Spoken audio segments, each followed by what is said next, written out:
good afternoon, everyone, and welcome to our webinar this afternoon, 60 Minutes to Data Dominance, Unleash the Power of Analytics. So in Informa Connect Academy, we are a trusted global training provider, and we deliver development through flexible online and in-person training, hybrid formats across the globe. In the Middle East, we've been in the region for about 30 years, and we have several offices, about 30 worldwide. We are on the FTSE 100, so the London Stock Exchange, and we have worked with many brands globally, and we're super happy to have you with us this afternoon. With me today, we have Professor Manoj Chiba from all the way from Johannesburg, South Africa, and he is a management professional with a background of senior management and technical positions. I'm not going to get too much into his background because he's going to do that for us, but I'm really pleased to have him here to share his knowledge and expertise on data and technology and how to practically solve any situations and problems that you may be dealing with making data-driven decisions. So without much ado, I'm going to hand over to Professor Manoj. Thank you for joining us. Hi. Brilliant. Thank you so much to me. And thank you everyone for taking the time to join us. I think hopefully over the next 60 odd minutes, we can interact. Please don't feel shy to put your questions into the chat as well. I think that for me is always the important piece. There's two parts to today's webinar, colleagues. Here in the next 60 minutes, I'll cover some of the thinking behind data and data dominance specifically. I think the one thing that we shouldn't forget is in a world of artificial intelligence, data and data analysis remains the most critical ingredient. Individuals that know me know that I love my metaphors. I'm also a baker. What does that mean? I love baking cakes, biscuits, etc. And so I'll use that analogy. One of my most favorite cakes is a chocolate cake that I love baking. And sometimes I eat it as well. But I always realize that, chocolate and flour are critical ingredients. Without the chocolate or the flour, I would not be able to bake the cake. I may be missing eggs or something else. But in a world of AI, data and data analysis is probably the most critical ingredients that you need. As the world has exploded with AI, data, people who understand data, can analyze data, are becoming more and more important and needed by our organizations. I always say there's two parts to every piece of work that we do. The first piece is really around, number one, we must be a little bit selfish. It's our skills. Individuals need skills. Those skills get transferred to organizations, which make organizations successful. So I think we must always think about us first and then our organizations and how might we be able to apply this. So I hope we have some great fun this afternoon over the next hour or so, depending on where you're joining me from. But just a quick overview, and I'm just going to share my slides here quickly. Just a quick overview of what we'll be covering here today, colleagues. We'll be going through data speed and its effect on data or decision making specifically. And then I'm going to talk about data presentation. And you'll see I've put a small star there because I'm going to ask us to use the most powerful analytical data analysis tool in the world, our brains, to make a decision. And then briefly take you through, types of data, the data value chain as an anchor and a foundation whenever we're doing data and data analysis specifically. As you would have seen from, thinking about this webinar, it was all about the tools. And I'll show you how the growth of tools has impacted us. But then how do we distill it down to, number one, the simplest tool that each and every person here has access to, number one, and then number two, a little bit fancier or more bespoke tools as well. We're going to analyze and show you quickly how to get some trend analysis and patterns, and then the use of Copilot, which is becoming more and more important as well. And then finally, we'll look at forecasting and dashboarding specifically, also leveraging tools and some non-negotiables from a data analysis perspective, and then close off with how do we actually drive actionable insights? And when I say actionable insights, often when we do data analysis, the question is, so what? What am I supposed to do with this? And so how do we start creating analyses that actually drive action from either decision-making purpose in an organization or for yourself and myself specifically? My objective at the end of the hour, colleagues, I've got a few objectives that I'd like people to take away. Number one, that there will be 7 lessons to be remembered. And I hope those start really filtering through. And those 7 lessons are all with the part of how do we start shifting in thinking about data and analyzing data specifically. My third piece here, a deepened curiosity of how data can enable you to grow your career as well as your organization. And I think curiosity is the right word. As I was putting the slide together, I think if we become more and more curious about what can we do with this and how can we grow with it, that's when the value really gets unpacked.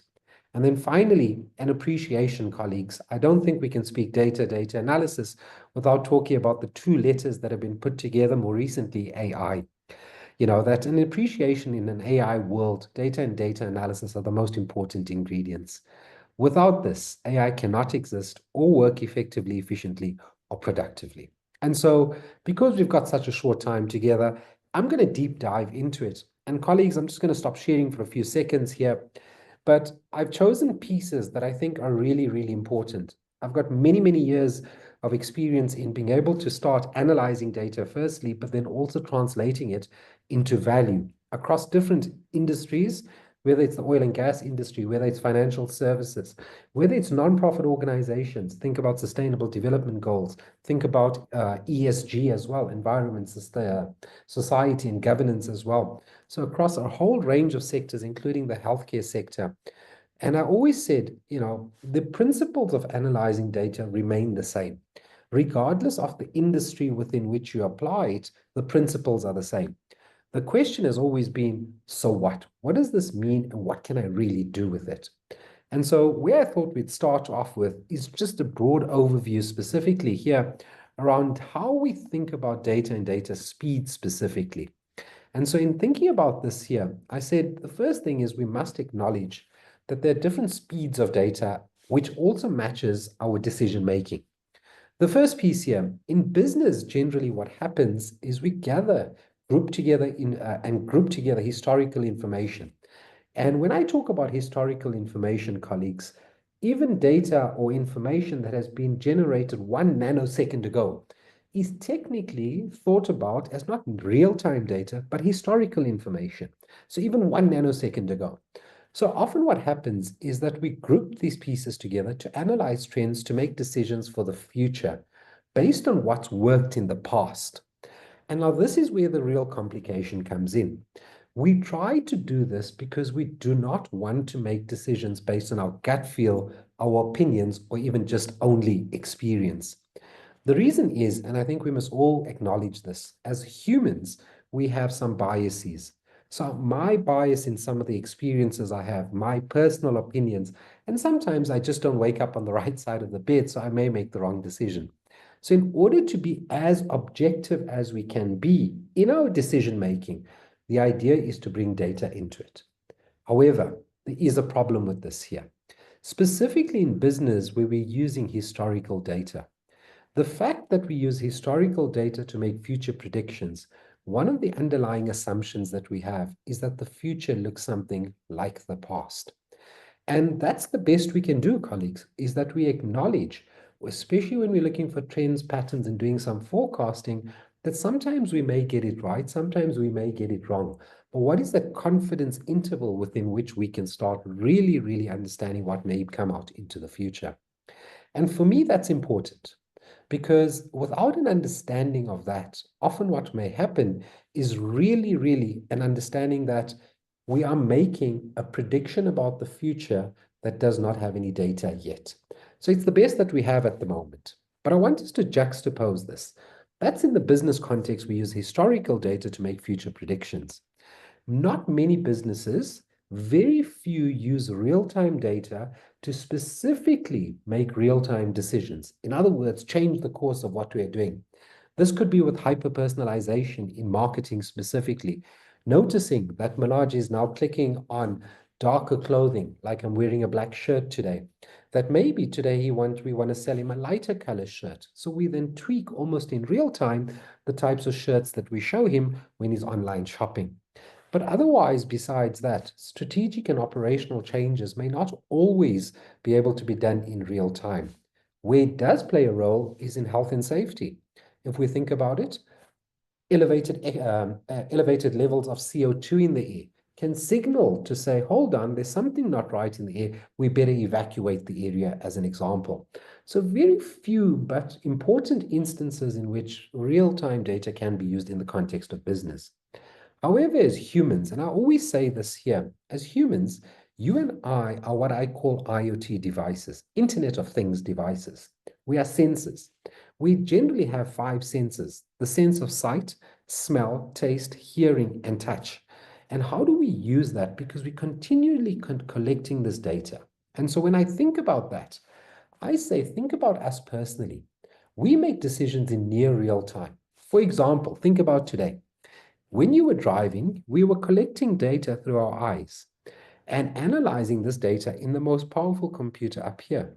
And then based on what that data is that's coming through our eyes and analyzed in our computer brains here, we decide on an appropriate action. Sometimes, if we don't process that information fast, we could end up in an accident. However, if we do process fast enough, we could avoid an accident as well. So often when individuals speak about data analysis and decision making, the most fundamental piece that you and I often forget is that as humans, we are continuously updating and analyzing information and data specifically as we are getting it as humans for survival. So I want us to rather make this tangible instead of this abstract concept that sits around that. So please don't forget that data comes in different speeds and affects how quickly we can make some of these decisions. And so with that, what I thought would be really cool here, and in the chat, I'd like you to answer the question shortly, okay? So what I've decided to do here is the top 5 most valuable companies by market capitalization. And I want you to have a look at these here. I'm going to go through it quite quickly. And the first thing I want you to notice is that I've stopped it purposefully in the year 2017. Let's use rough mathematics and say that's roughly about 8 years ago. The top 5 are the most valuable companies by market capitalization in 2006 in rank order. Number 1, ExxonMobil. Number 2, GE. Number 3, Microsoft. Number 4, Citigroup. Number 5, Gazprom. Fast forward from 2006 to 2011. Number 1, ExxonMobil. Number 2, Apple. Number 3, PetroChina. Number 4, Shell. Number 5, ICBC. Fast forward from 2011 to 2017, colleagues, and have a look at this. The most valuable company in the world by market capitalization, Apple. Number 2, Alphabet. Number 3, Microsoft. Number 4, Amazon. Number 5, Facebook. The first thing I want you to recognize with this image that I've put up is over a period of 10 years, look how the world changed from 2006 to 2017. The second piece I want you to notice is that I've put red blocks around certain of these companies. If I generally ask what is common amongst these companies, many individuals tell me, no, Manoj, they're all tech companies. Well, that's not incorrect, but the real reason I've put the red boxes around these companies is each and every one of these companies with the red box is a data-driven decision-making company. So in other words, they use data to drive their organizational decisions and inform those decisions. And that's an important point to please just bear in mind. So let's assume, and let's just play a little game here quickly. We are sitting in 2025. So let's just go back a little bit. Imagine I gave each and every person on this call $1,000 to invest in one of these companies that I'm going to speak about shortly here, okay? In January 2010, so go back to January 2010, I gave you $1,000. You have all of this information up until today, which is the 15th of May, 2025. You've got all of this information. Which one of these companies would you have invested in January 2010 and taken your return on your investment in 2017? So you can use all the information you have up until today. Your first option, Tesla. Number 2, Netflix. Number 3, Domino's Pizza. Number 4, Amazon. Number 5, Apple. Number 6, Google. And so in the chat, you're allowed to choose one company. Which company would you have invested in to maximize your return on investments? I'm going to stop sharing. It's one of those 6, and I'm going to go to the chat here. So I've got a few here. Go. I will definitely, I'm just looking at some of the questions. I will definitely share the PowerPoint as well. I've got some Apple, Netflix, Apple, Google, 100%. Yeah, Diane says Apple. Come on, I need at least one more person. No one likes Tesla. I'm heartbroken. Okay. Google. Jackie says Google. So again, let's just take Mohammed as an example. Let's put Tesla in. Thank you, Mohammed. In January 2010, he would have invested $1,000 in Tesla. Would he have made the biggest return on investment by 2017 with all the information you have up until the 15th of May, 2025? Colleagues, yes, it was a bit of a trick question, but let's have a look here quickly. Number one, had you invested $1,000 in Domino's Pizza, you would have made your biggest return on investment. And so I'm going to quickly unpack this. But the reason that we often fall for, the bigger tech companies specifically, and we generally forget about food companies such as Domino's. Domino's rise between the 7 years from 2010 to 2017 was completely data-driven, colleagues. It was less about the pizza and it was more about the data that they analyzed. Very quickly, if I just stop sharing here, very quickly, what Domino's did here, colleagues, is that they realized that when analyzing the data, that when individuals went to a Domino's store, they noticed that most individuals didn't order pizza off the menu. They either customized it, added ingredients on, or took ingredients off. So what they then did is said, given that we know that there are some patterns in the data that show that the majority of our customers customize their pizza, then what we would do is to be able to say, hold on, how can we turn this into a marketing opportunity? So the first piece, analyzing data, spotting a trend or a pattern specifically, and then number three, handing it over and saying, how might we turn this into a business opportunity? So let's think about this here. What they then did is that they said, sure, no problem. Here's an idea. Manoj walks into Domino's. He orders a normal cheese pizza. He adds on, let's just say, some olives, some pepperoni, some extra cheese, and some jalapenos. At the point of ordering, what do they say to me? What name can we use for this pizza? And I give my name and I say Manoj. For many of you would remember they used to have a television screen on top that would tell you when your pizza was ready. And then you would go up and collect it. Now that's interesting. However, what Domino's did was drive me to action. What they said to me is, Manoj, if 10,000 or more people really order the Manoj pizza globally from Domino's, then what? They would start paying me some royalties. So what am I trying to embed here, colleagues? It started by understanding that there was a specific trend and pattern, then converting it into some business value. In the case of Domino's, quite simply, by using pizza and hyper-personalization and incentivization to someone who would do word of mouth marketing as the most powerful form of marketing out there. And so to think about this here, colleagues, it's really important because if I flash that slide back up here specifically, is what you will see is yes, Domino's was on top, but everyone made money. But the point here, colleagues, is that many of us often forget why. Now, the bigger purpose behind this here, colleagues, is that I presented everyone with facts.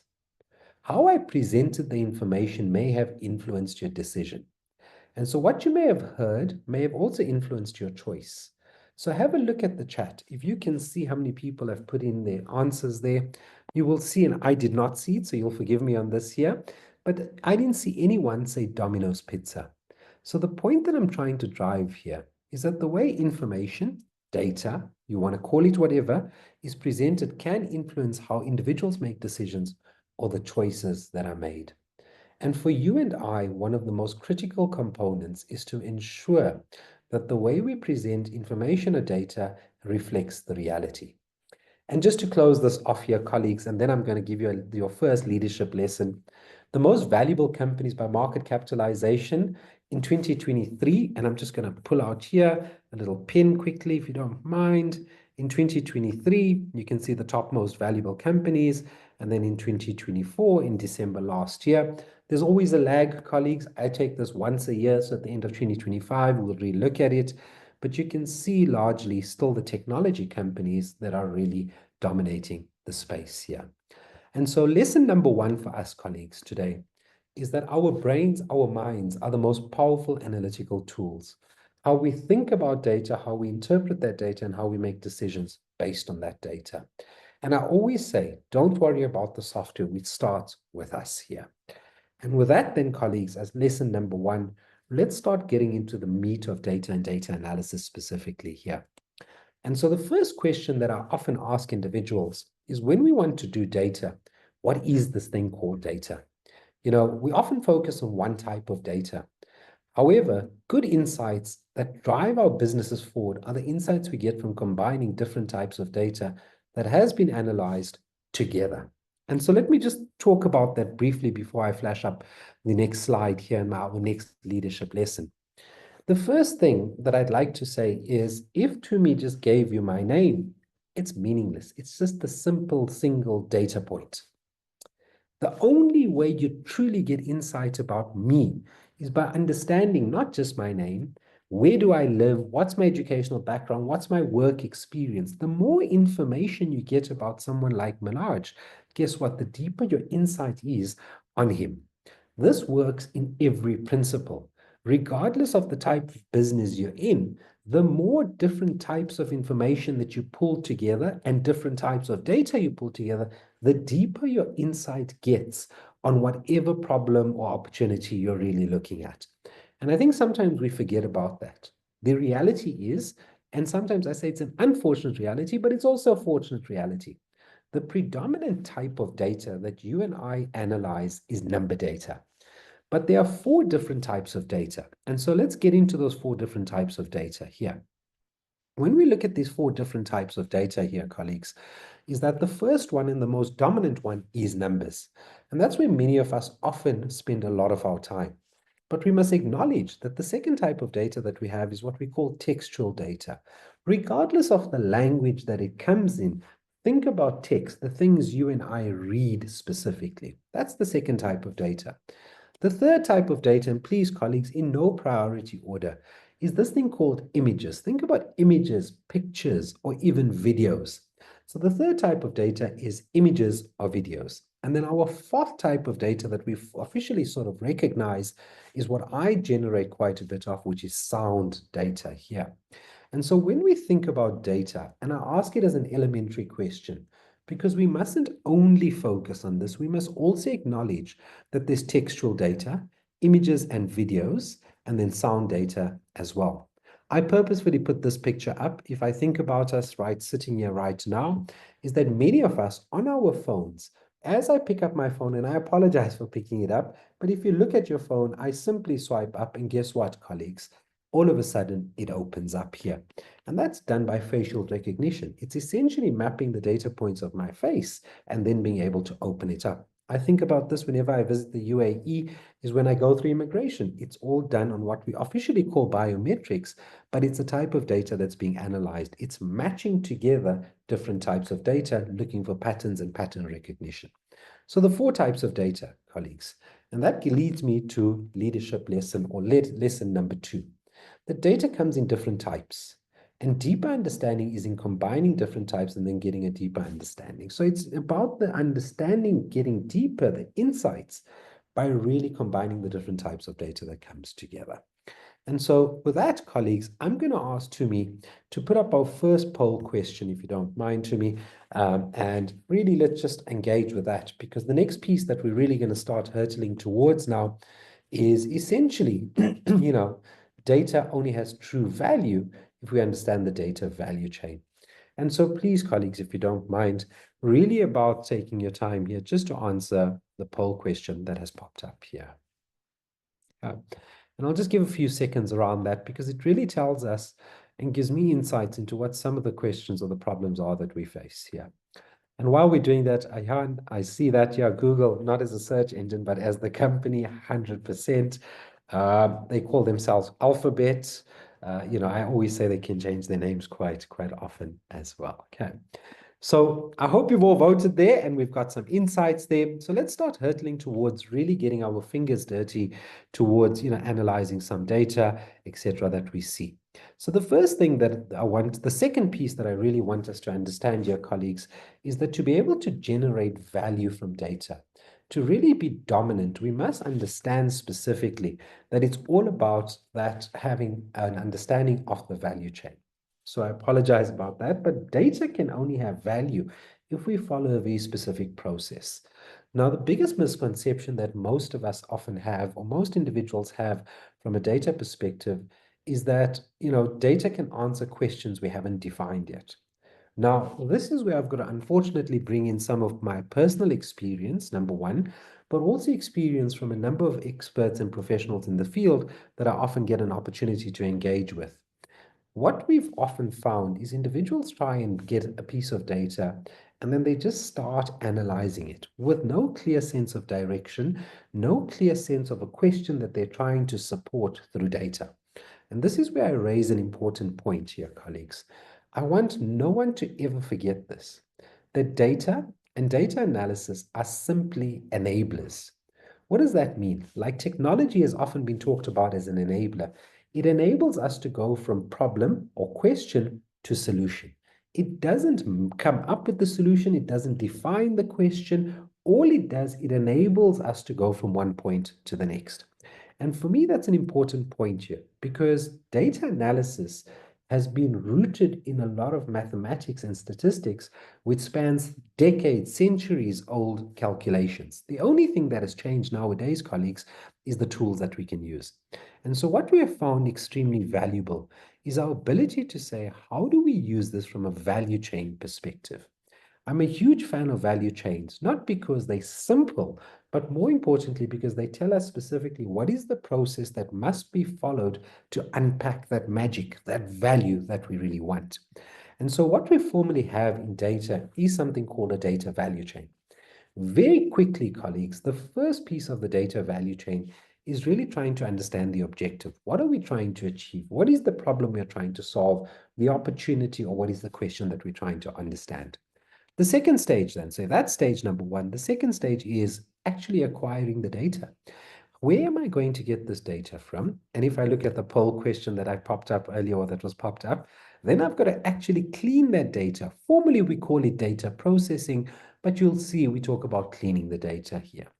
Only once we have the question, we've acquired the data, we've processed the data, then do we go into analyzing the data. Often, unfortunately, what do? We start here on number 4. Colleagues, there's step 1, 2, 3 before step number 4. As an example, and let me just make this a little bit facetious today, this morning you actually had to wake up first before you got to work. Think about that. You couldn't just arrive at work. Imagine number 4 was being at work without waking up this morning. So the reality of the matter is that we must take our time to follow the data value chain. Once we follow the value chain, then number 5 is when we talk about monetization. Now, this is where I like to be a little bit more balanced because it's not always just about the money. It's about the value that you and I can derive for both our internal and external stakeholders. So the reason for me putting up this value chain here is for us to truly understand that there are pieces behind this value chain that leads to the value that we require. You can't have an output without the right inputs going in. And from a data perspective, it's really about the process that we follow here. And so lesson number 3 for me is that data value can only be derived if we follow process. The value chain, then we can understand the extent to which we can unpack value from the analyzed data. And so for me, this lesson number 3 is becoming an anchor. So for the first half of our webinar here, colleagues, 3 leadership lessons, or lessons, should I say rather. Number 1, our brain's the most powerful analytical tools. Let's not forget that the way to invest our money could have been influenced by the way I presented the information to you. That's a problem. Lesson number 2, colleagues, there are different types of data. There are 4 different types of data. And then lesson number 3 is that data value can only be extracted once we've got sufficient amounts of, when we follow process in being able to extract value specifically there.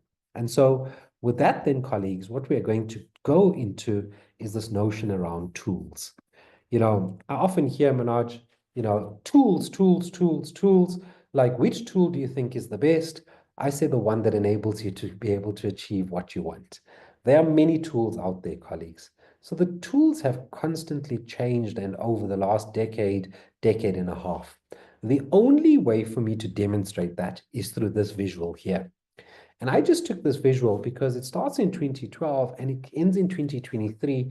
And I'll show you what this landscape essentially looks like in 2024. We do it again at the end of a year, so 2025 will only really be ready at the end of this year. In 2012, colleagues, we had about 139 tools for us to be able to choose from a big data analysis perspective. These span infrastructure, analytical tools, visualization tools, etc. There were only 139 to be able to choose from. Fast forward in, let's say, a decade from 2012 all the way to 2023, we grew from 139 options to 1,416 options. Now, I know what I'm going to say is not going to sound nice, but it's the reality, colleagues, is that all of these tools are extremely easy to use. We've just got to set aside the time. So when individuals start asking me, Manoj, which is the best tool? I often say, please choose your poison. In other words, choose the tool that suits the job that you're trying to achieve because of this growth. And we don't see this slowing down. And I'm going to demonstrate this. Just have a look. And I promise you, it's not because I don't know how to put together slides, colleagues. Look at this landscape in 2024. We now call it the MAD landscape, or the machine learning, artificial intelligence, and data landscape. But just have a look at this. And I'm sure many of you are trying to, zoom in, get closer, try to broaden it. Colleagues, unfortunately, it is so crowded that the only way to be able to have a look at this landscape properly is to get onto the interactive version. And so when we talk about tools here, colleagues, the big piece that I want to highlight, it's less about the tool, but what can the tool enable me to do? So there are two places for me, specifically from a tool perspective. Today, we're going to be working with the tool that everyone has access to in the form of Microsoft Excel. And then the second tool that majority of companies, not all, but the majority of companies globally are using, which is sort of Power BI from a visualization perspective. But I want to show you the power of Excel as it's transcended. Okay. And so to get us to that point, I often say here, this quote by Bernard Marr is really great. He says, as business leaders, we need to understand that lack of data is not the issue. We have the data, colleagues. Most businesses have more than enough data to use constructively. We just don't know how to use it. And that's where the skill of something like this, how do we start going to data dominance, really starts coming to the fore. The reality is that most businesses are already data rich, but insight poor. Now, this is important. To derive insights, we have to analyze the data. But in order to analyze the data, we've got to clean the data. In order to clean the data, we need to have acquired the data. Because we've acquired the data, for what purpose are we trying to do the analysis prior to the insights and the value being derived? So that value chain becomes a strong anchor for us from a data and data analysis perspective. And to close this off so we can get to our next poll question and start analyzing some data here, colleagues, technology is only an enabler, which can help achieve the intention of the person using it. It can only enable you. Too often we focus on the tool and not the intention. For me, and I'm going to say this with a little bit of bias, I often have said this here. We always like the tool, and there's nothing wrong with the tools. Being trained on adequate tools that the organization has invested in, required. But we too often focus, I'm scared of the tool. I don't know about the tool. I've never been trained on the tool. Here's the reality, colleagues. When I was studying, when I started off, Microsoft Power BI did not exist. I had to learn it as it was starting to be developed over a period of time. Very much like the AI world. If anyone tells you they're an expert in artificial intelligence, I always say, oh, are you sure? Because it's evolving so quickly. So what we've got to be very clear about here, colleagues, is that it's not so much just about the tool here. Okay. And then last slide, and then we're going to go into analysis here. When we do data analysis, colleagues, there's some non-negotiables. Okay.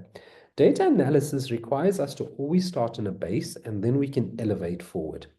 Non-negotiable measures, especially when we're looking at number data, which is the predominant type of data, is to always calculate three basic measures. The first one is the average, and most people here on the call would probably know about the average. Simply taking all the numbers, adding them together and dividing by the number of numbers.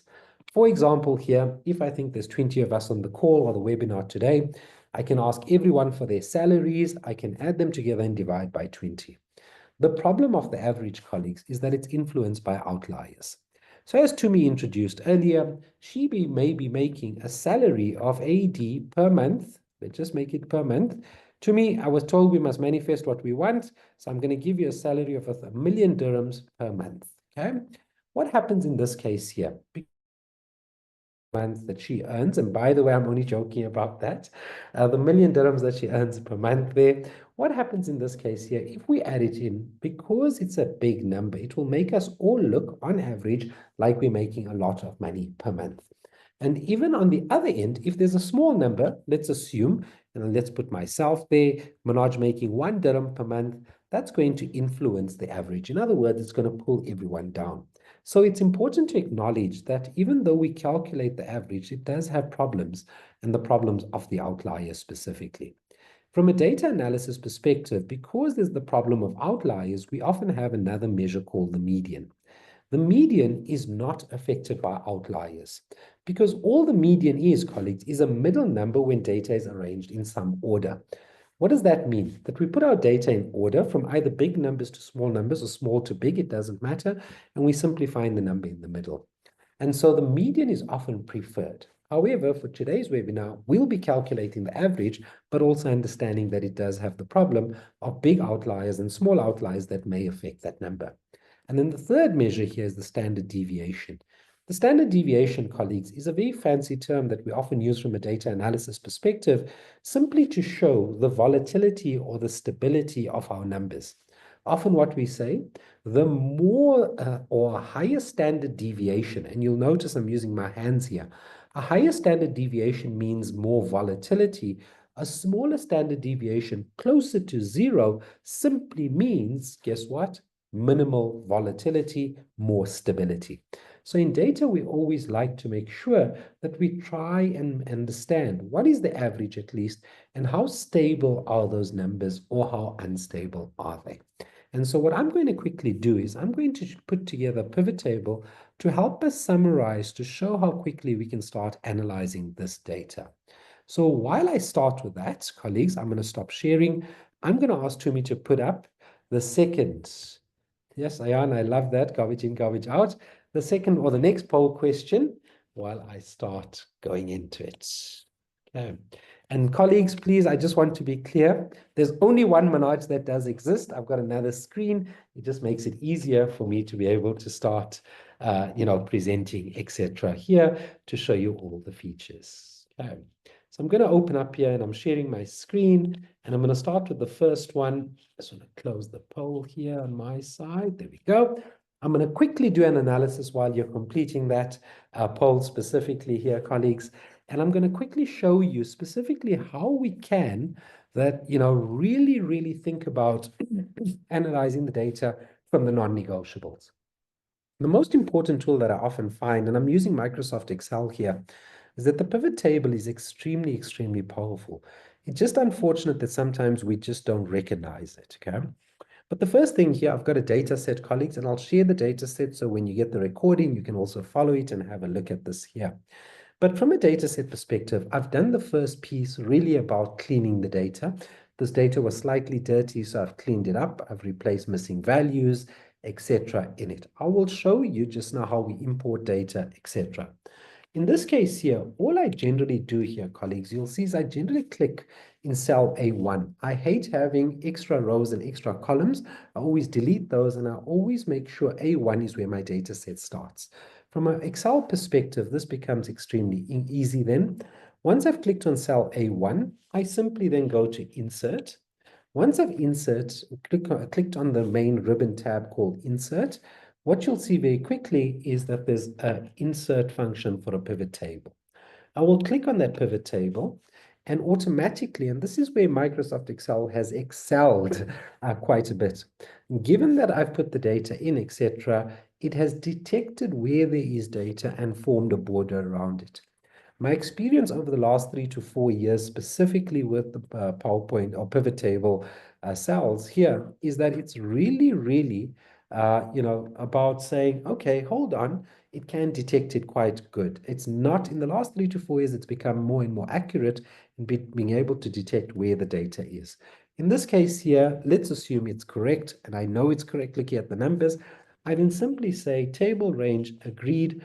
Please put this into a new worksheet, and I will press OK. What you'll quickly recognize is that it develops what we call a blank pivot table. So this pivot table here, as I've just clicked on it, is blank. There's nothing in it. So for ease here, I've got a data set that simply talks about some customs revenue. So it says SARS, South African Revenue Services, customs value for imports and exports. So I want to see, just for example, I know there's 3 years of data. I'm going to choose 1 year, 2 months of that data, and let's just see the average and the standard deviation of the value of imports and exports into and out of South Africa. I'm going to put imports and exports together just from an ease perspective. So the first thing is, because I know my data, and this is where you'll quickly realize that the data value chain becomes even more important. Because as I speak about this, many of you may be confused, saying, what is this, Manoj? Well, here's the reality. Given that I understand the data, what I'm trying to achieve with it, now I can analyze it. So I'm just trying to jump ahead here so we can do some analysis on this here. Through the tool called a pivot table, you're leveraging the software called Excel specifically. So because I know there's a few years of data, maybe I just want to take the year and simply drop it into the filter bucket here. I just need to move my zoom on this here. Sorry, the zoom is in the way. Oh, sorry, it's moving. Give me 1 second. There we go. So I'm going to take year and drop it into filter because I want to filter out by different years. Then what I'd like to do is I would like to say I want some months, and I prefer to put months in rows, but you can decide to put it into columns if you like. Look, I'm simply dragging and dropping. From a visual perspective, I prefer it in rows here. And then, colleagues, you'll see there's a small box at the bottom here where that says values. In pivot tables, the only time whatever you want to calculate, the average of something, that always goes into the values box. So in this case here, I want to see what is the value, the customs value over 2 months in a year that specifically. So what I'll do is simply drop the customs value into that bottom box that says values. By default, you'll see what pivot tables in Excel to a large extent has done. It's calculated the sum of my customs value. But I don't want the sum, colleagues. I want the average. I simply click on the small arrow here at the bottom. It pops up something that says value field settings. I click on that and I click on average and I'll say, okay. And now I've got the average customs value by the months of January all the way to December for all the years. But I don't want all the years. I only want a few years or 1 year. I can simply click on the year all, say select multiple items. Let's just choose 2013 for argument's sake and say, okay, you would have noticed those numbers would have changed.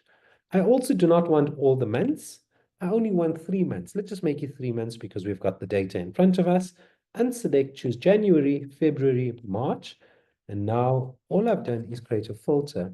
There's the average customs value for January, February, and March of 2013.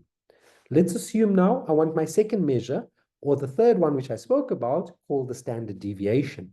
So I want to see, is there any stability or volatility month on month, specifically with the customs value?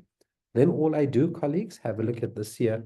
I simply take customs value, I drag it again into the values box. So I can drag one thing that I want to calculate, in this case, customs value, multiple times into the values box. All I need to do is change its calculation.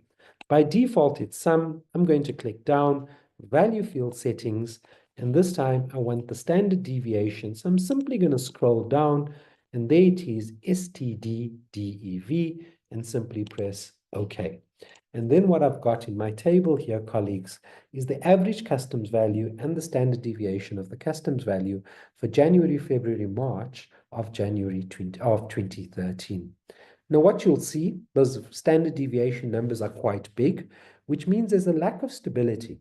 It simply means that month on month, there's quite a bit of volatility. In other words, some months they may be making more money, some months less money from a customs import-export perspective. And so with that, colleagues, I thought it's just an easy way or a quick way to really start by understanding the non-negotiable measures here. And I always say, regardless of the course, whether it's a basic course, an advanced course, or in my case, even a PhD course, whenever we do data analysis, we always calculate the average and the standard deviation. And more recently, in the context of business, the median as well, because the average is influenced by these outliers. And we can do it with any tool. And I want us to never forget, more data does not mean more better insights. Different types of data coming together gives us better insights there. And so with that then, colleagues, what I want us to get on to is, and I'm just going to stop sharing here, and then I will ask Tumi just now to please put up the next poll, but I just want to go through this next piece here, and I will come to the Q&A shortly as well, is that, with a common tool here, colleagues, what we will see is that we can all start with. So we can all start with Excel. You can see how I've generated a pivot table. How do we look for spotting trends, looking for patterns? And then let's have a look at how Microsoft Copilot, if it's activated on your side, how it may be able to help as well. So we're going to get into this here to look for trends and patterns. I'm just going to share my other screen again here. So please forgive me, colleagues. Just going to move over as Tumi has put up that. The next poll, I'm going to share my entire screen. It just makes it easier. And I'm going to open up my next data set. Okay. And so as you may be able to see here, and you'll see I'm going at a bit more speed, is you'll see I've got some sales data, and I've just expanded column E specifically here, colleagues. And we want to see, is there any specific trends or patterns that are coming out from our sales data over a period of time? So what do we have in this data set? Very quickly, we've got an item number. We've got a category, so we know that this company is selling monitors. Think about a computer monitor. What is the product name? It's a 27-inch, 16 by 9 aspect ratio, etc. We know what week ID this was part of. In this here, this data set comes from the sort of, let's call it the 8th of February 2019. You'll see the next one is another week, the 15th of February 2019. So in week 1, or the first week of this, by the end of the week of the 8th of February 2019, we made sales of $3,782. In the second week, ending on the 15th of February 2019, we made $4,009 in sales of this specific monitor. But so what? So we can see these sales. What we'd ideally like to see is, hold on, which were maybe our bottom 10%, which weeks were the top 10% as an example. Can we quickly spot when did we make the most amount of our sales versus the least amount of our sales? And so to do this in Excel is really easy. All you do is you select the column with whatever you're interested in our case, sales. I then go to something called conditional formatting, and you'll see a little drop-down arrow here, colleagues, and I click on that. Sorry, I just want to say close that, click that down, and my conditional formatting, and let's have a look at the first one. Let's just say the top bottom rules. Let's say we want to see when was our top 10% of sales against which week. I simply click on top 10% here, and then I can say, because it's the top 10, I don't want this to be filled with red. I want it to be filled with a green fill in a dark green text. As you can see, if you want the top 15%, you can simply increase that number there. But I'm going to stick with 10%, nothing else. It's going to be highlighted in green, and I simply press OK. Now, many of you may be thinking, uh-oh, Manoj, nothing worked. Well, guess what? In the first few weeks, there is nothing in the top 10%. Aha, there we go. There's 1 week. So something happened, colleagues. On the 6th of September 2019, that week ending 6th September, where all of a sudden our sales went up. Let's have a look further down. If there's any more top 10. Let's see. There's a whole set of weeks here. And if we look, the week ending the 22nd of March, the 29th of March, the 5th of April, the 12th of April, 1926, 3rd of May. I'm just going to stop there, but we can see there was a period, let's just call it 2 months or just over 2 months, that really where our sales was part of the top 10. Now, this is an insight. What were we doing at that time? Did we have a promotion? This is where the business value comes in. I can spot where the top 10% of our sales came from, where we had great sales. Now the question is, so what? What did we maybe do differently if we want to continue driving those sales numbers up as an example? So similarly, you can see if I continue scrolling down, there were another week there, another week here, and then a bunch of weeks together here. And so what we can see is what were we doing during this period here that really elevated our sales up. Now that was nice to see the top 10, but sometimes we want to see when there's bad performance as well. What we can do quite quickly is then go to conditional formatting and say, give me the bottom 10%. And this time I do want it highlighted in red simply because we only have this, it's bad. So I will click OK, and then it will have done it. So I select the row and I'm going to go up and you can see this first, let's call it 5 weeks, had the bottom 10% of our sales. So what Microsoft Excel has done here for us here, colleagues, is the ability to give us an option to see top and bottom very quickly from spotting trends and patterns in the data that we have already. So by simply clicking, we can choose top 10, top 20, we can change that percentage, the bottom 10, we can change it to the bottom 15%, and then try and get the so what from it specifically. Okay. And so with that then, colleagues, what's an important piece here is also to say, how can we take advantage of this little button up here called Copilot? So you'll see I've got a tab called Copilot here. I'm simply going to click in cell A1, and then I'm going to click on Copilot. I particularly have become a huge fan of this, colleagues, because what Copilot does, it looks at the data, the type of data that we have, and it tries to find some insights for us. So what it can see here is I can scroll all the way up and I can say, do me a favor, can you generate a word cloud for me? And you'll see it will start doing some calculations. It's like calculating Python formula, etc. But I don't have to type anything. Colleagues, have a look. It's doing it all by itself. It's analyzing the data, looking at the data, and then saying, okay, how might I be able to get something out of it? I'm going to let that run specifically, and I'll show you an output of it. You can see it says generating word cloud using Python, etc. I'm just going to click here so you can see it can produce this, a word frequency bar chart. If you want, it can produce whatever we want, but it's running there in the background at the moment. And then another cool feature here, a really useful feature, everyone, and I'm just going to close the Copilot there, is, there we go, there's a whole bunch of images that have popped up there, is this last one here called Analyze Data before I do a quick forecast, and then a Power BI visualization, and we're done. So here, colleagues, you'll see next to my Copilot is an Analyze function, Analyze Data. Now, this is an interesting function as well, because what it does, it automatically looks at the data, reads the data, and says what may be interesting in this data set according to the machine learning algorithms that are built into Microsoft Excel.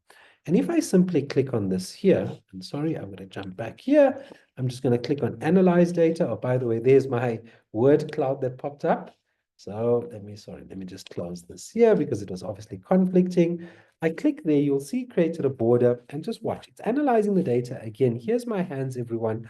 And it's really saying, okay, let me see if there's any insights that I may be able to derive on your behalf, Manoj, that may be useful for you. Now have a look here, colleagues. It can tell me, here's some insights. There's average stock. Oh, hold on. Here's average inventory on hand by category. Maybe I missed that. And so it's analyzed and said to you, Manoj, you carry low-cost computers by categories, the highest average inventory on hand. And you can see, colleagues, by simply scrolling down, it gives me more insights. And in the case here, it tells me there's 8 more results, and I can continually scroll down. And let's just assume, and let's just take category by premium computers and say insert the pivot chart. And there we go. We've got the chart of what it produced. Now, what is this and why is this important, colleagues? Because it starts giving us an understanding of what's happening in a huge amount of data. No one here would have thought that in this column H here, that we had 19,445 data points. And so that becomes an important one here, colleagues. And then just the second last example I want to show you here is forecasting here, colleagues.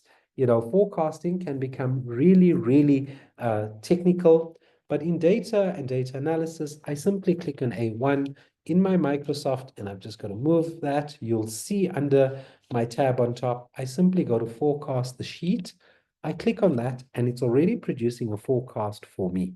Forecast based on sales. I can say, click on options, my forecasts start, and watch what I'm going to do here, colleagues. I don't want it to start at the end of my data.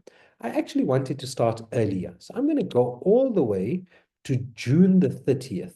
And the reason I want to do that is to see over those 2-3 months where I've already got actual data, how does that really help us here? And then I will say detect seasonality quickly as well, or automatically. And then you're going to see something called a confidence interval of 95%. And I'll explain that shortly, colleagues. It is best practice, but I'm going to say create. And then what it will do, it'll produce a wonderful chart here for me that says, Manoj, here's your forecast. I'm just going to make it slightly smaller so we can all see it in a single, there we go, on a single screen. Can you see, colleagues, those orange lines are essentially the forecast of whatever this is, the number of airport passengers looking forward to however many weeks I wanted to do it. What you'll see is that there are 3 orange lines. The top orange line here, everyone, tells us this is the upper bound. And then the bottom orange line tells us that's the lower bound. And then we've got what we call the average in between here. What does that mean?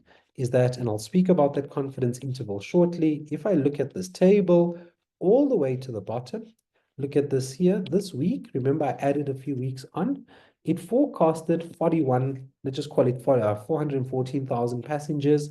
Its lower confidence was within the right range, and so was the upper confidence.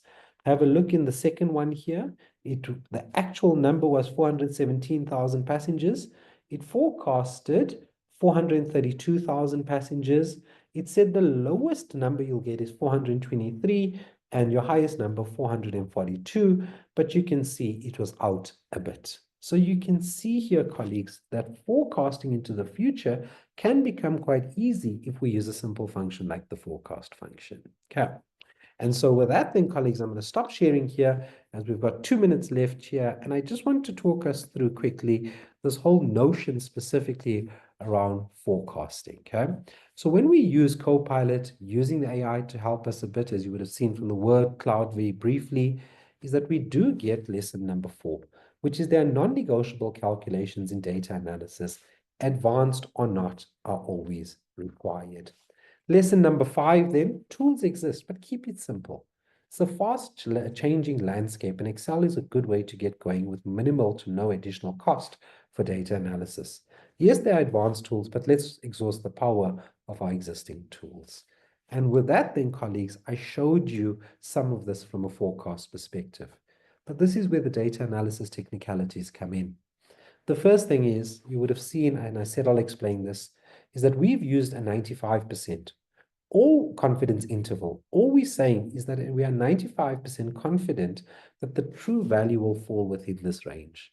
For example, if we forecast sales as opposed to airport passengers, for next month and at the 95% confidence interval is between 90,000 and 110,000 dirhams, it simply means that there's a 95% chance that the actual sales will fall somewhere in that range.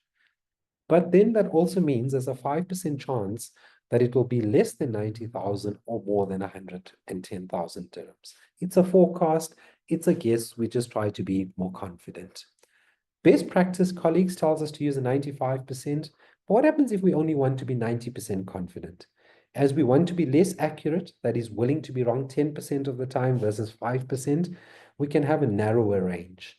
And that narrower range often leads to saying, hold on, a smaller range, it means we want to be more accurate, so we will have a larger range. The less accurate we want to be, the narrower the range. So the smaller we make our confidence interval, guess what happens? We don't want to be as accurate, so we'll accept a little bit more, specifically from a mistake perspective. I know we're almost at the end here, colleagues. I've got 2 more leadership lessons. The technical understanding of concepts such as confidence intervals help us to understand the amount of error we are willing to make, or more specifically, the amount of chance we are willing to take to come to an incorrect decision. And with that then, colleagues, what I'm going to jump into is really just the last piece around the Power BI specifically. I'm going to quickly ask Tumi to put up our next question and the last one, and I promise we'll be done now, colleagues, while I share my screen on this side and Power BI. because I think it would be reticent in my duty if I didn't show you Power BI. There we go. Let me just put it up, and I'm going to share my screen. And I'm going to quickly put it here into share. And I'm going to open up Power BI, colleagues. You'll see I've already got a Power BI opened here. As you're answering that last poll question, I want to show you very quickly, colleagues, how do I pull data into Power BI? You can see you can add data to your report through multiple different sources. I'm going to simply import from Excel. I'm going to take some sales data. I'm going to open it. You'll see it will do a whole loading, etc. It's loading it at the moment. I'm just going to say in stock data. If I wanted to clean my data, colleagues, which is a big problem, there is transform. I'm simply going to load it. You'll see my data is now here in Power BI. It's loading it slowly but surely there. It's creating the model, etc. I want to quickly show you in a few seconds how we can do this here. And what we can see here, colleagues, is that we've got, let me just close the poll here.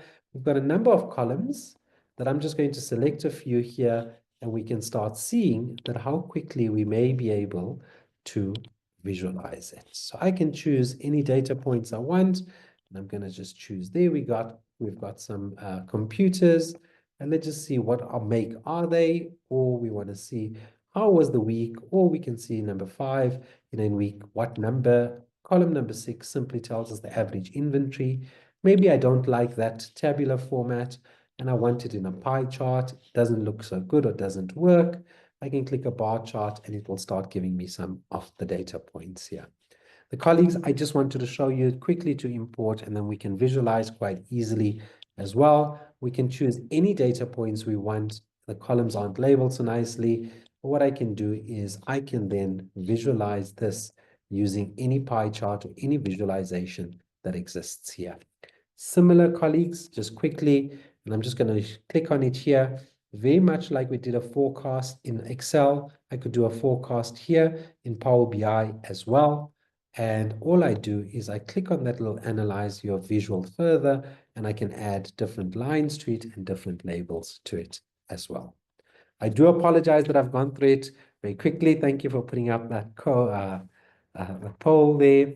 And while you're answering that, just to close off here, colleagues, I just want to share my slide here so we can get to leadership or lesson number 7, which is very simple, is that with any dashboard, always simplicity is the ultimate sophistication. B, take time to understand the underlying motivation, not what an individual wants, rather what are they trying to achieve.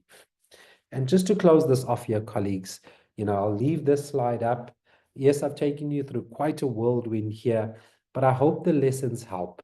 Lesson number 1, if I just recap it very quickly, our brains are the most powerful analytical tools. Never forget my investment to a decision. Number 2, data comes in different types. Remember, there are 4 different types of data. Lesson number 3, data can only be of value if we follow the process. Lesson number 4, it's less about the tool, it is more about what we want to achieve. Lesson number 5, non-negotiable calculations, the average and the standard deviation. And then lesson number 6, technical understanding in data analysis is required. And then the so what. And then finally here, number 8, everyone, simplicity is the ultimate sophistication. And with that, colleagues, I will stop sharing on my side. I'm going to take the questions, if you don't mind, just the one that's there so far. For building a database using data from multiple and assumptions or raw data. Trisha, I think that's one of the most important questions, and it's easily answered right now. What we generally do is we create separate databases for the different types of data, and we clearly label the data, and then we start carving them together. So here, building a database is identifying the sources, putting it into a data lake, and then letting all your information read off the data lake, keeping it in very much silos until you need to pull it together. All I can tell you, Trisha, by the end of 2025, that question will not be any longer relevant because the AI is going to read the data directly from the data lake. That's the latest technology news, which will be launched by Amazon, Microsoft, and all our big all our big cloud providers. And then lastly, can I go from the back to me if you don't mind? Someone's asking for the lessons. Lesson number 7, the last one. Simplicity is the ultimate sophistication. Okay, that was lesson number 7. Lesson number 6, technical understanding is required. So think about the confidence interval that I was trying to get across to you. Lesson number 5 is very much that there are tools everywhere, but let's keep it simple. Start with what we have access to.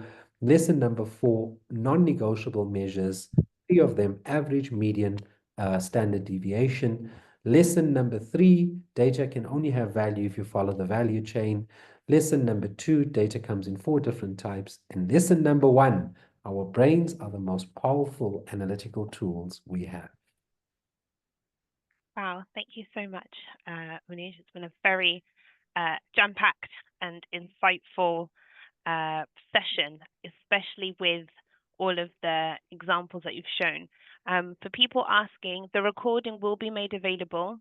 The recording will obviously have the slides, will have the lessons, will have this breakdown of how he used the pivot and data on Excel. So you can go back to watch the recording and obviously press pause if you want to play around with your data in terms of what he's done. So do rest assured you'll have all of the sessions. Thank you so much for all of the comments. I'm hearing great session that's coming over here, but please, we're really, really grateful to you, Manoj, for what you have shared with us. And as I've said, the recording will be made available as well. I'm hearing very informative, great detail. And this is just a snippet, obviously, of what he has to offer in terms of data analytics and the full insight course that we do have available here at Informa Connect Academy. So perhaps if we just have that last slide up for anyone who would want more details in regards to the course.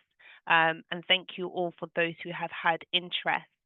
We have gone over time slightly, but I think it's to everyone's kind of interest, and you have really enjoyed it.